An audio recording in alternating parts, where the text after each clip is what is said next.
everything. It's everything.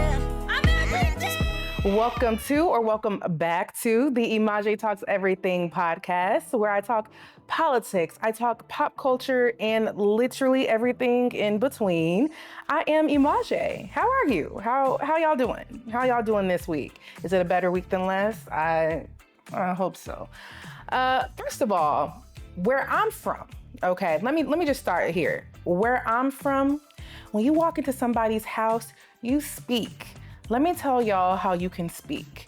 Like this video. Subscribe to this channel, okay? If you are listening instead of watching, that's cool too. You can follow. You can follow on Amazon. You can follow, or Amazon, not Amazon, child. What is it? Apple. You can follow on Apple, Spotify, wherever you are watching, wherever you are listening. Make sure that you stay in touch. Make sure that you speak, child, okay? Please. And besides that, let's get into it because really, I'm gonna be honest, there is a lot that I want to talk about today.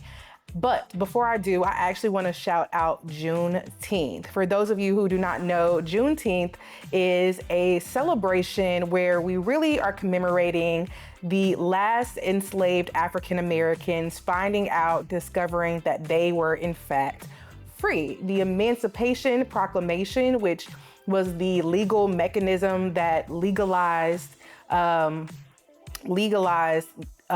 freeing these enslaved peoples, these enslaved African Americans, that occurred in 1863. But it wasn't until June 19th of 1865, so that's a whole 2.5 years later, where the last enslaved African Americans found out in Galveston, Texas, that they were in fact free. And so African Americans and now people across the country celebrate and commemorate. We have this as a holiday. So I hope that you do something fun. I hope you take time to reflect on what this holiday really is about. And we celebrate this instead of, or in addition to, the 4th of July. So by the time you are watching or listening to this pod, Juneteenth will have already passed. So I just wanted to make sure that I shout that out.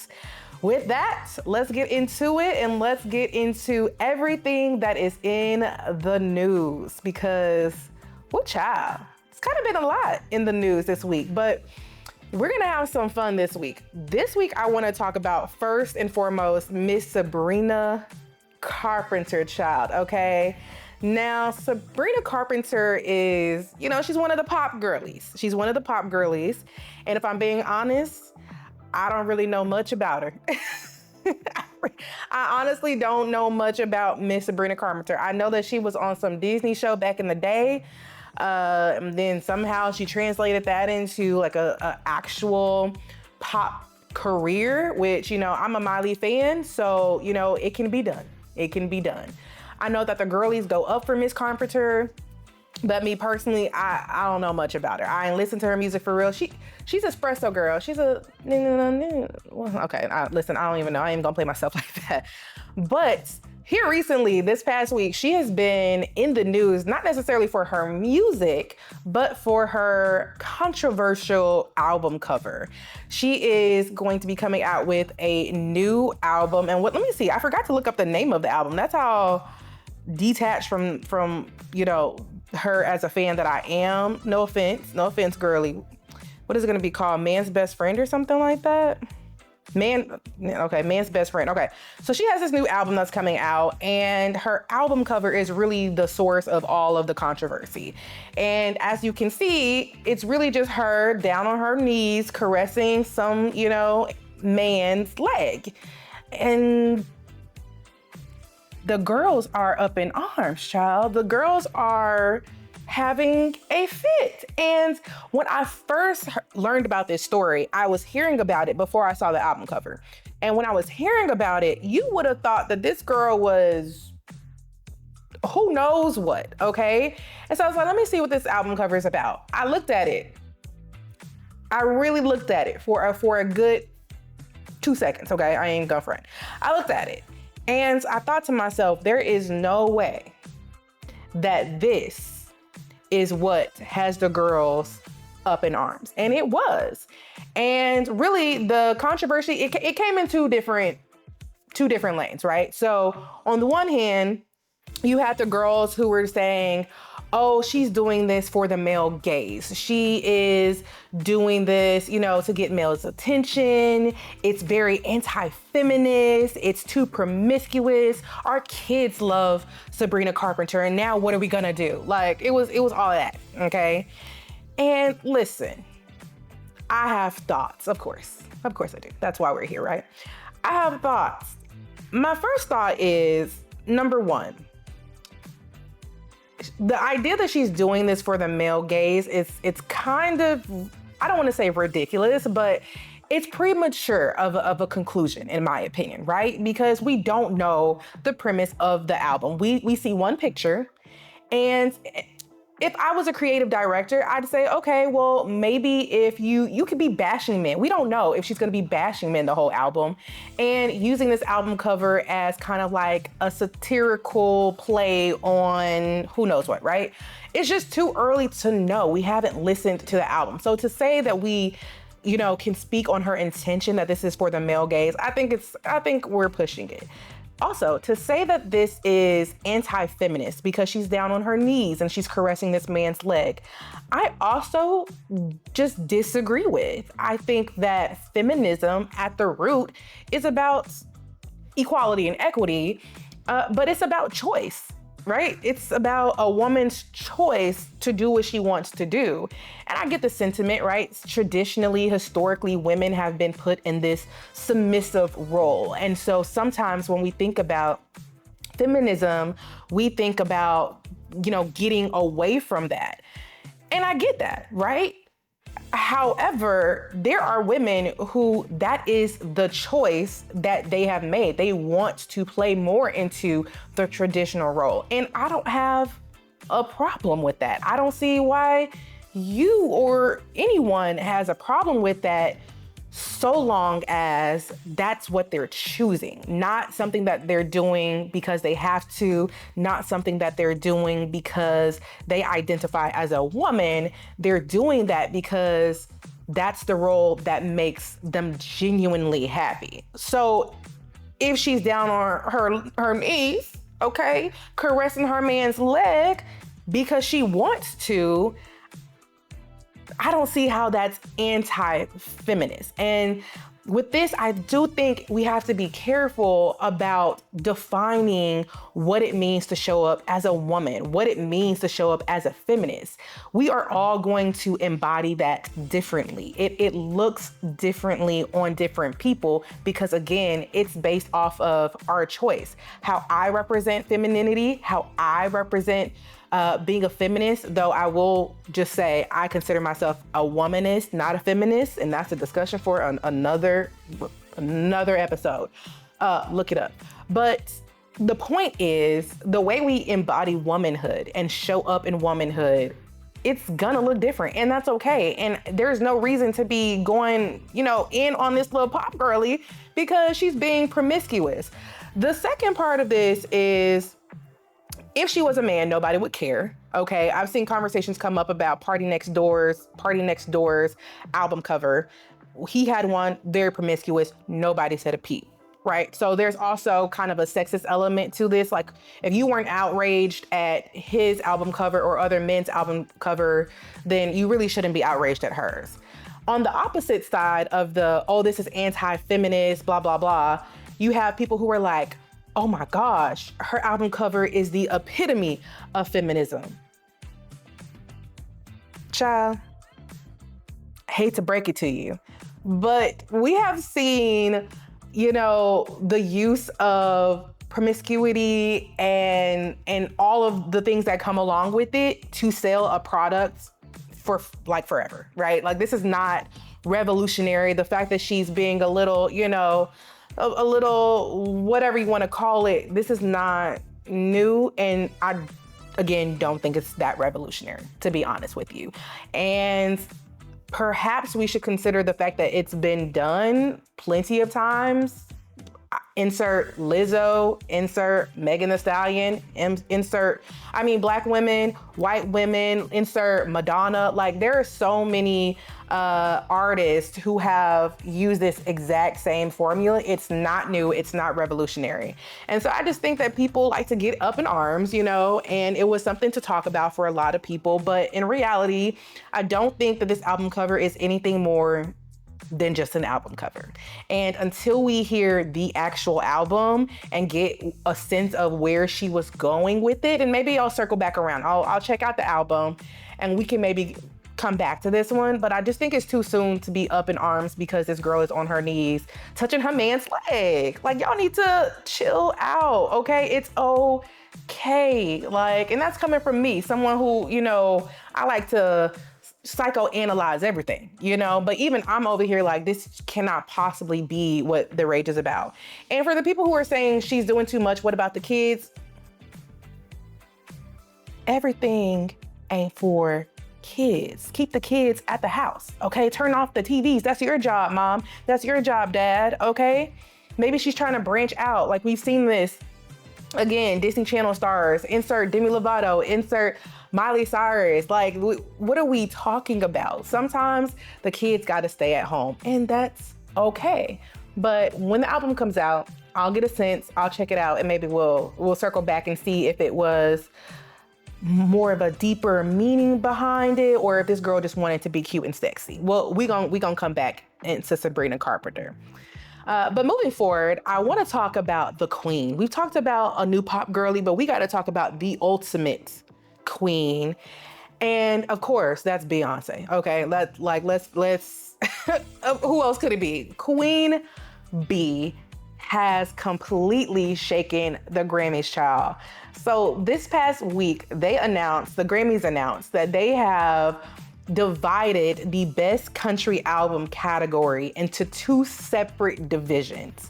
So instead of it just being best country album, it's going to be best contemporary country album, which is supposed to comprise of traditional country elements, but with more of the modern flair, I guess. And then you have the best traditional country album. Y'all, this is something to be mad about. This is actually, like, if we want to be outraged about something, this is really it. Because first of all, y'all know I'm nosy, right?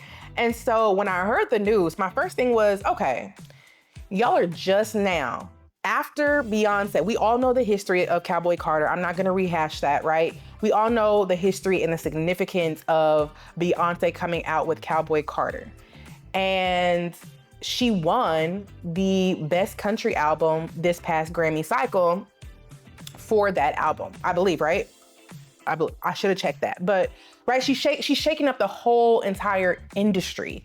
And this is a reaction to that. This is, again, an example of changing the rules when you see people who you expected to keep out of a certain space find their way into that space, right?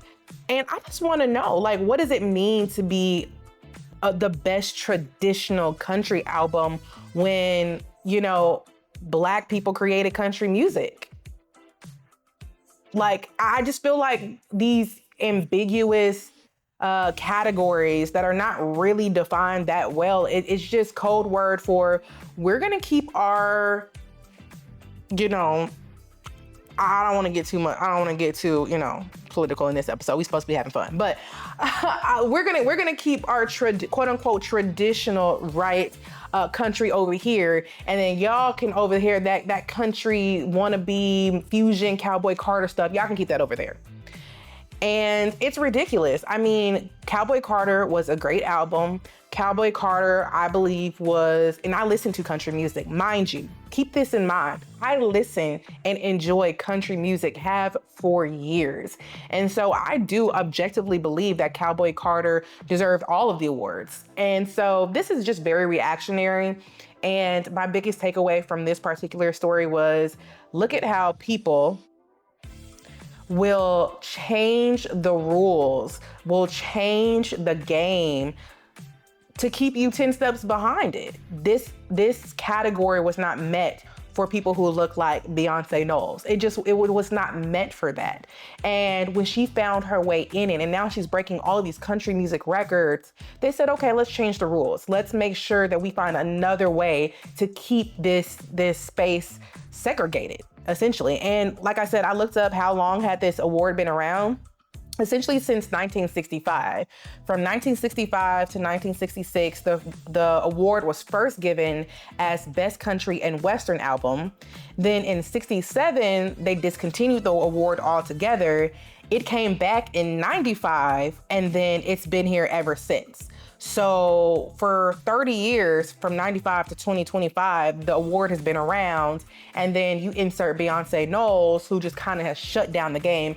Oh, they're getting too comfortable. They're getting too close to this space that we, don't have meant for them. And so now let's change the rules. And here's the thing, you can change the rules all you want, but greatness is greatness. You know what I'm saying? Greatness is greatness, and can't nobody keep Queen Bey down. It just is what it is. But let this be a lesson to us all. Let this be a lesson to us all that you just have to keep going after what you want to go after, because they had no idea that Beyonce was going to come back 10 times stronger when they rejected her at the Country Music Awards. And it just is what it is. So that's enough on Queen Bey, that's enough on Sabrina Carpenter, and that's enough on everything that's in the news that I want to talk about. And the reason being is I want to spend majority of this episode talking about everything on my mind. This past week, I was thinking about how I'm 5 whole episodes in. This is episode 5 of the EMAJAE Talks Everything podcast. Can I get a round of applause? Can I get a round of applause? You at home, go ahead and give me an applause. Okay. Episode 5. And it kind of hit me. Y'all don't even know me. I'm just up here running my mouth, giving you my thoughts on my opinions and my perspective. And y'all are probably sitting at home, listening, watching like, okay, girl, but but who are you? Like, who are you? And so I thought it only made sense to talk about myself. I guess like a huge part of this podcast, it's not just about talking about politics, right? It's not just about talking about pop culture. A huge aspect of what I want to do on this platform is talk about real life things that I'm experiencing and real life just topics. That's really the everything in between. And so I want to make sure that before I really start, getting into that side of things, that I give you a little bit more perspective on who is EMAJAE. EMAJAE is talking about everything but child. Who are you? And so that's what this part of the podcast today is going to be all about. So in honor of my 5th episode, I am going to go through 5 facts about myself. And I'm starting off with just some simple stuff. The first fact about myself is I am a Southern city girl, okay? And what does that mean? That means that I am from the South. Now, child, I'm gonna be honest with you. I probably ain't gonna tell you exactly where I'm at. I know this is the internet. I know I'm on this platform, but we'll see. Maybe one day. When we really become friends, maybe one day I'll give you, But all you need to know is I am from the South, born and raised in the South. Both sides of my family are from the South, 2 different states from the state that I was raised in, but nonetheless, they are also from the South. And I absolutely love it. I absolutely love the draw. I love the pace of the South, the food, child, because I have lived up north for a period of time and the food is undefeated in the South. What else? And even with, some of the politics that come along with being specifically in the state that I'm in, or just in the South in general, there's just nothing like it, in my opinion. And I think it does add some color to who I am and perhaps the perspectives that I give, just knowing that I was raised, in the South. With that being said, I also add in the fact that I'm a Southern city girl simply because I love being in the city, in the big city. And I think there's so many misconceptions about what the South is like.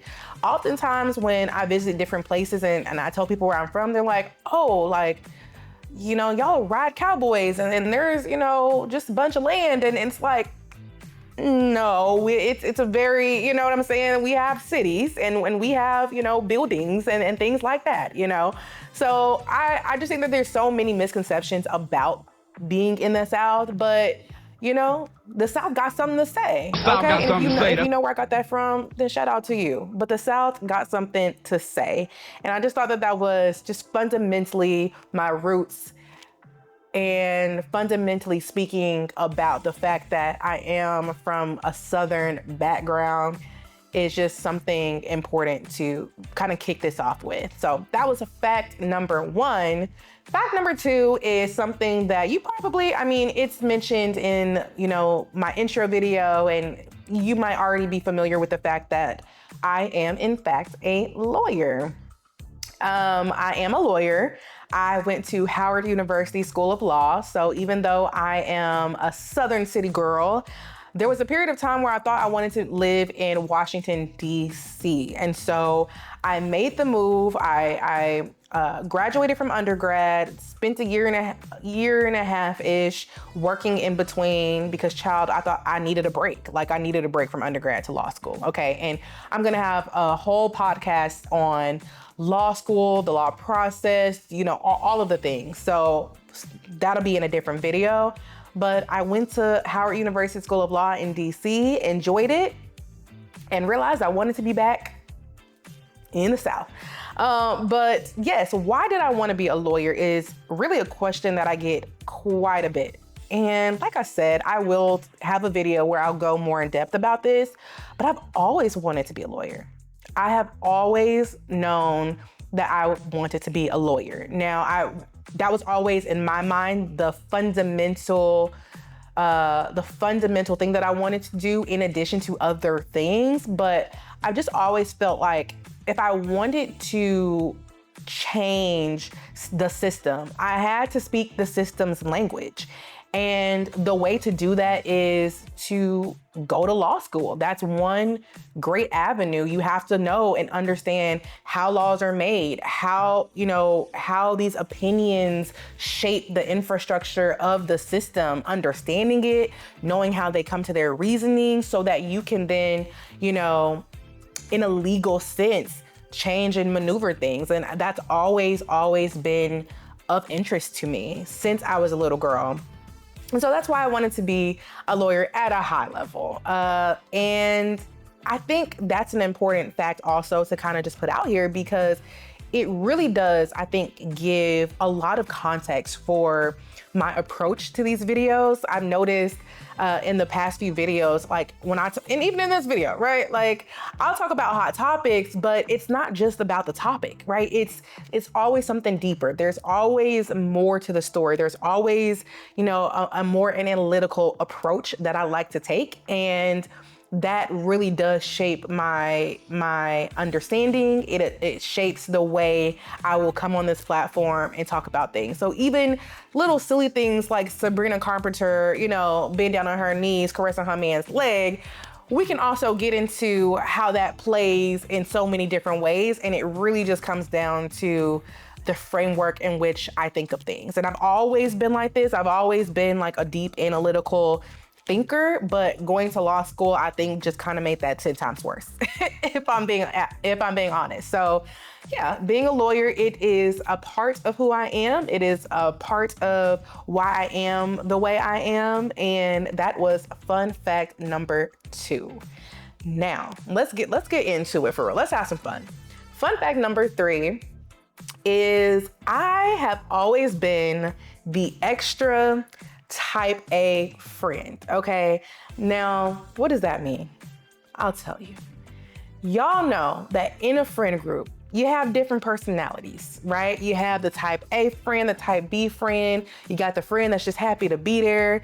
And I have just always been the friend who is type A. I've always been, as my friends and family will say, extra. I've always been a little bit extra. I remember in elementary school, I wrote a play in 6th grade, okay? And it was for Black History Month.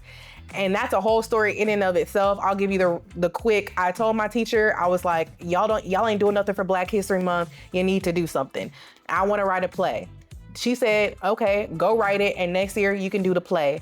I wrote it. I remembered. She tried to tell me I wasn't gonna be able to do it because she forgot about it.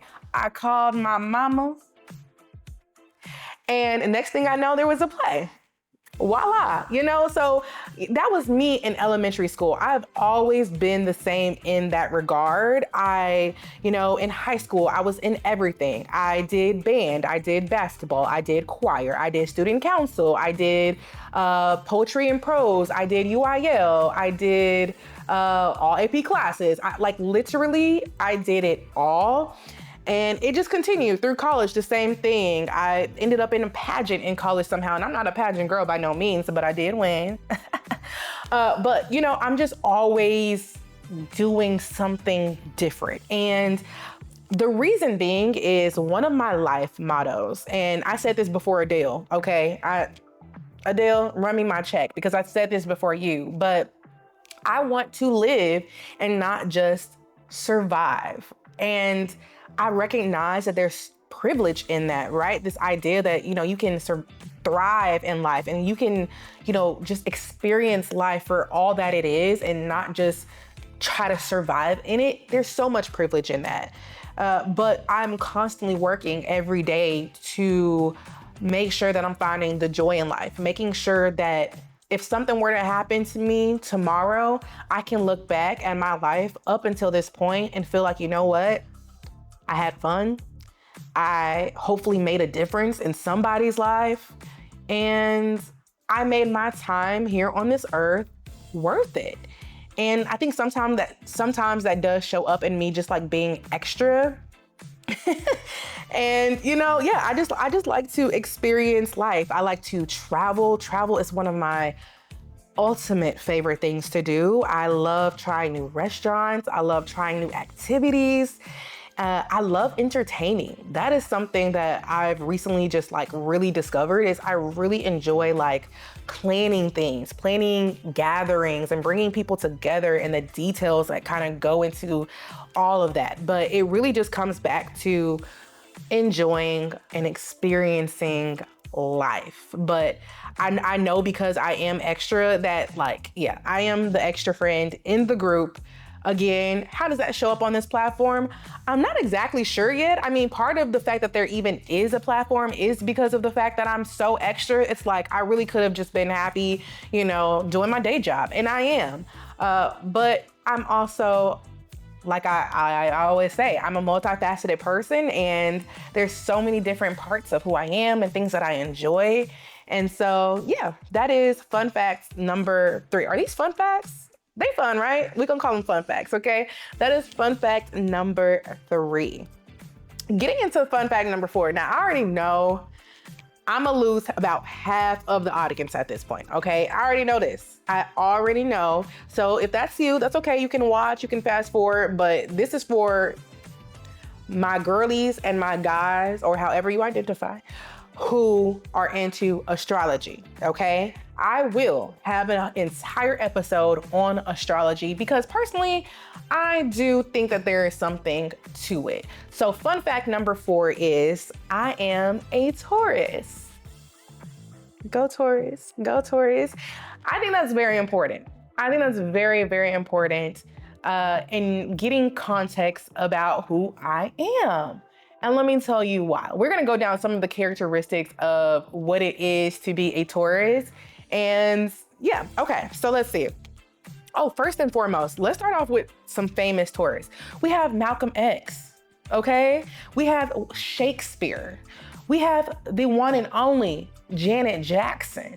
And we have the one and only Queen Elizabeth, okay? So I am in great company, depending on how you look at some of them people, okay? Well, anyway, okay, so I'm in great company here with my Taurus family.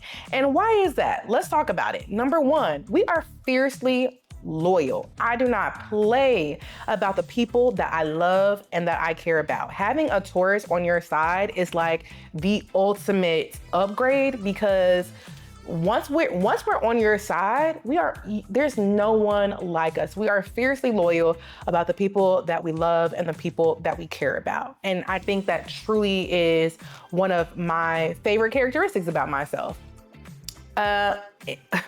We are a little bit indulgent. That kind of goes back to probably the whole I like to experience life. But yeah, we like the finer things in life. We like food, we like travel. We like things that cost money. And I don't, some people might consider that materialistic. It's only materialistic if, I think it's only materialistic if you find your value in those things. I don't find my personal value in those things, but I do very much so enjoy it, okay? I ain't gonna front.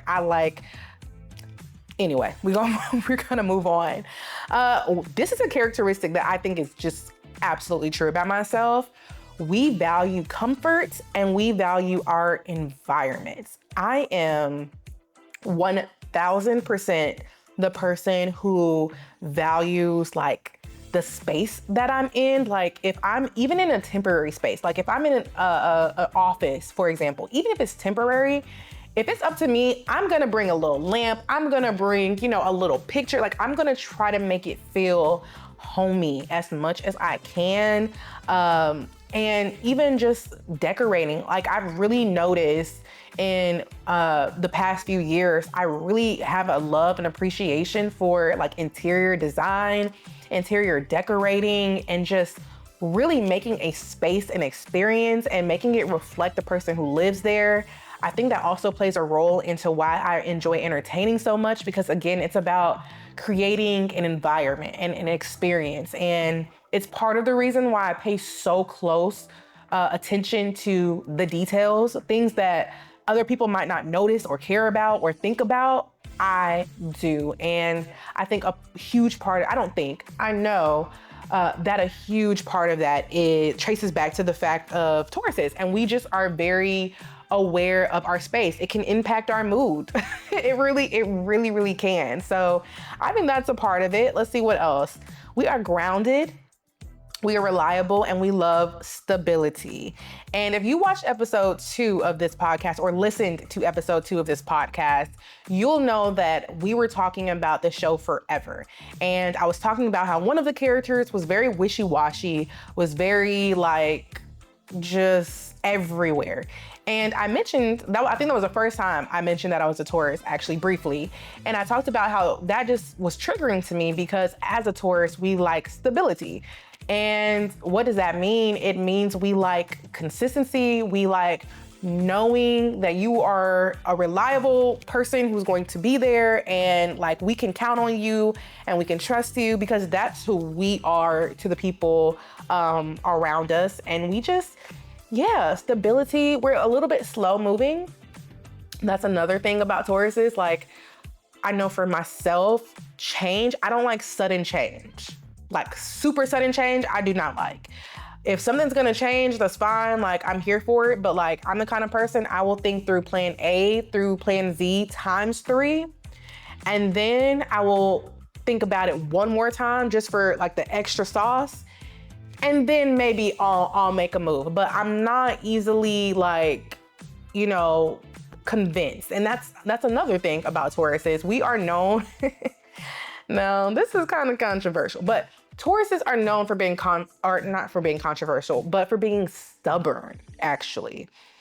I can see it. I can see how someone would come to the conclusion that we are perhaps stubborn, but hear me out. Okay, hear me out. I don't think that Tauruses are stubborn, or I'll speak on myself, right? I'm not stubborn. I'm just not easily convinced. And there's a difference, right?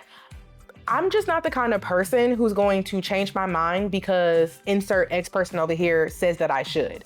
I'm very much so open to new information. I think that's a sign of intelligence, right? Like being open to changing your opinion when new information is presented.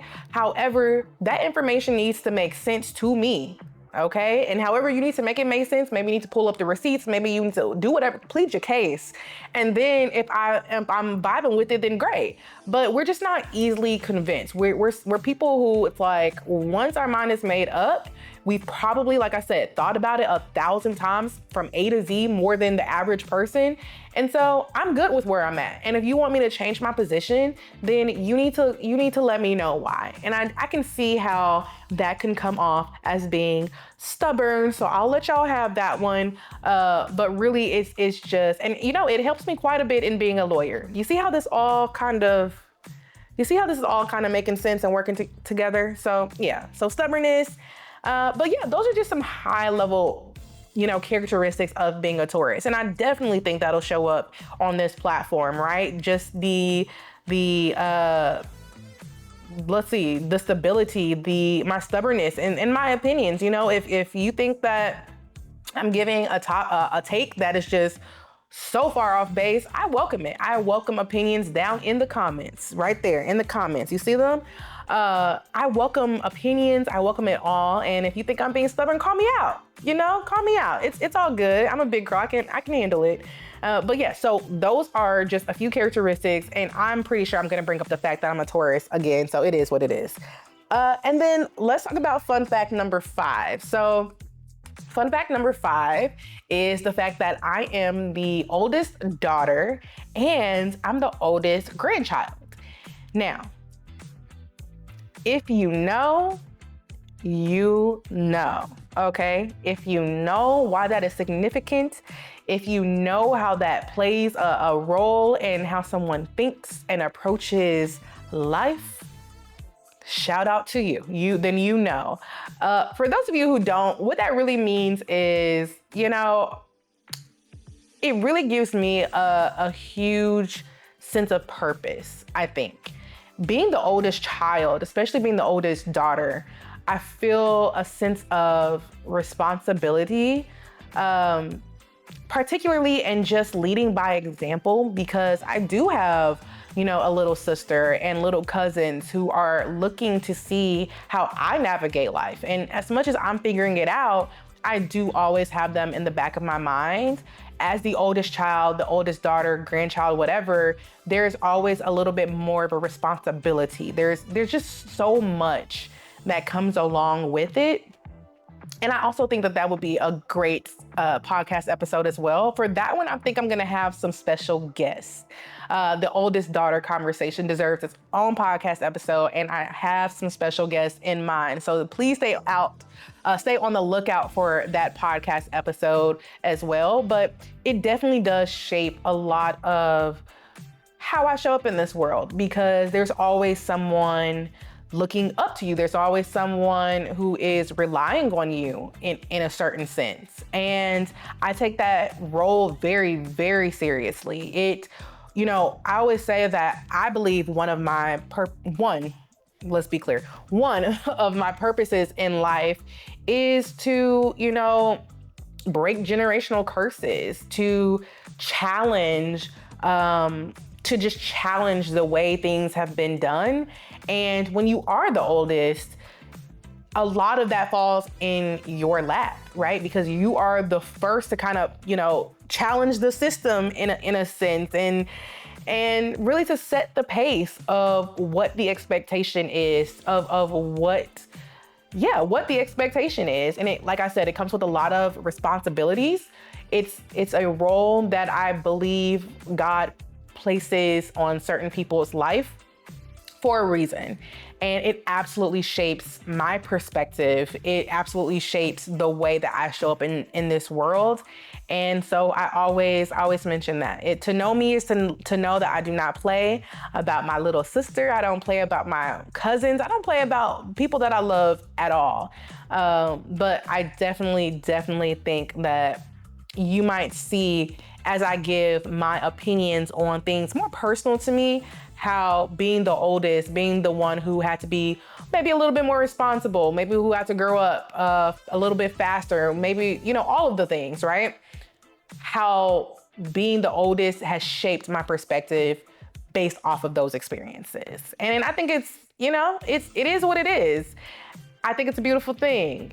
And we're gonna have to definitely unpack that one a lot more. I'm trying to think what else. Well, those were 5 facts about myself.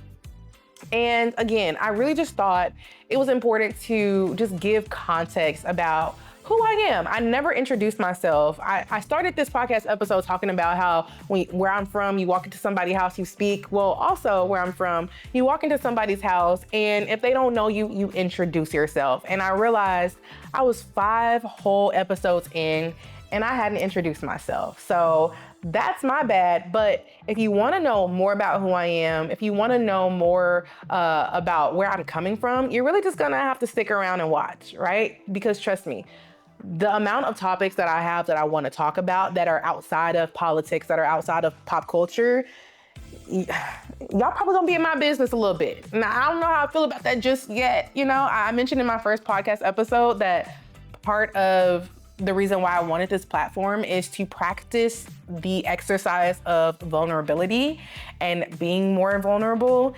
And that's about to kick off and ramp up a little bit more. So make sure that you're sticking around. Make sure that, again, you are watching, that you are listening, and that when you do, you speak. That means that you have liked, that you have subscribed.